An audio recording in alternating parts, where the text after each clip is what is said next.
وعلیکم السلام ورحمۃ اللہ وبرکاتہ. یو ورور سوال کړی دی د نبی علیہ الصلوۃ والسلام د حیات په باره کې. نو نبی علیہ الصلوۃ والسلام بلکې ټول انبیا هغه په قبرونو کې ژوندۍ دي، شهیدان هم په قبرونو کې ژوندۍ دي، او عام خلک هم هغه ته یو نوع حیات حاصل دی په قبر کې چې هغه ته حیات برزخی ویل کېږي. خو د درې وړو حیاتونو کې فرق دی. د نبی علیہ الصلوۃ والسلام او د ټولو انبیا او حیات هغه په اعلی درجه کې ده، ځکه چې د پیغمبر چې کله وفات شي نو د هغه بیبیانې څوک په نکاح باندې نشي اخیسته. دویمه دا ده چې د هغې نه کم مال پاتې شي نو هغه میراث هم نشي جوړېدی. او شهید هم په قبر کې ژوندی دی، خو د هغه ښځه هم بل څوک په نکاح کوی شي او د هغه مال هم میراث دی. لیکن د شهداو په باره کې الله فرمایلی دی چې تاسو هغې ته مړه مه وایئ، بل احیاء، بلکې هغې ژوندي دي. او عام خلک هم په قبرونو کې هغې ته یو نوع حیات حاصل ده.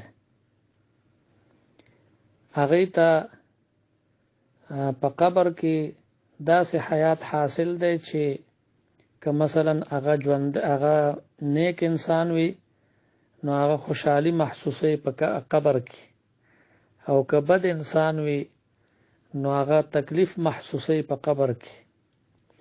نو روح اگر که د بدن نه جدا ده، یا په علیین کې ده یا په سجین کې ده، خو تعلق د بدن سره ده. بقدر ما یتلذذو و یتنعمو، یا بقدر ما یتلذذو و یتألمو، دومره تعلق ور سره ده.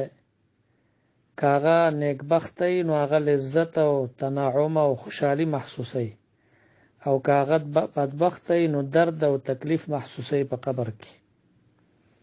نو بهر حال اعلی درجه حیات هغه حیات انبیاء او ته حاصل ده. نبی علیہ السلام فرمای الانبیاء احیاء فی قبورهم یصلون، انبیاء په قبرونو کې ژوندۍ دي، یصلون او عبادت کوي. نو اعلی درجه حیات هغه د انبیاء ده. بیا ورپسې په دویمه درجه کې شهدا دي، ځکه د شهداو په باره کې الله فرمایلی دی چې تاسو دې ته مړه مه وایئ، ولا تقولوا لمن یقتل فی سبیل الله اموات. کم خلک چې د الله په لاره کې قتل کړی شي تاسو هغې ته اموات مه وایئ، بل احیاء، بلکې هغې ژوندي دي. څنګه ژوندي دي؟ ولکن لا تشعرون، الله فرمایي تاسو په هغې باندې نه پوهیږئ. او بل ځای کې الله فرمایي بل احیاء عند ربهم یرزقون، هغې ژوندي دي او عند ربهم یرزقون، د رب په نزد باندې دوی ته رزق ملاویږي. څنګه رزق دی؟ الله پاک په ښه پوهیږي.